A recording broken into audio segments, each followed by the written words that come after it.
Hi friends, welcome to VRA cooking channel. ఈరోజు recipe వచ్చి వెల్లుల్లి కారం పొడి ఎలా చేయాలో చూపిస్తున్నాను. చాలా ఈజీగా చేసుకోవచ్చు. టేస్ట్‌గా చాలా బాగుంటుంది. వేడివేడి అన్నంలోకి వేసుకొని తింటే చాలా బాగుంటుంది. దీన్ని ఎలా ప్రిపేర్ చేయాలో చూద్దాం.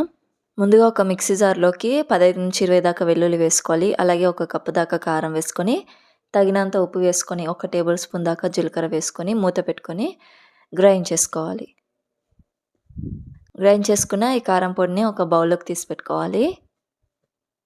తాలింపు కోసం 3 టేబుల్ స్పూన్ ఆయిల్ వేసుకోవాలి. ఆయిల్ బాగా హీట్ అయిన తర్వాత 1 టేబుల్ స్పూన్ దాకా ఆవాలు, 1 టేబుల్ స్పూన్ జీలకర్ర వేసుకోవాలి.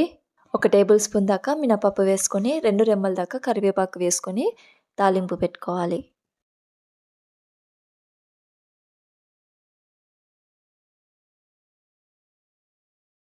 మనం ముందుగా గ్రైండ్ చేసుకున్న ఈ కారం పొడిలోకి తాలింపు వేసుకొని మొత్తం బాగా కలిసే విధంగా కలుపుకోవాలి. ఇంతేనండి, చాలా సింపుల్‌గా కారం పొడిని చేసుకోవచ్చు. వెల్లుల్లి కారం పొడిని వేడివేడి అన్నంలోకి నెయ్యి వేసుకొని తింటే చాలా టేస్ట్‌గా ఉంటుంది. మీరు కూడా ఒకసారి తప్పకుండా ట్రై చేయండి.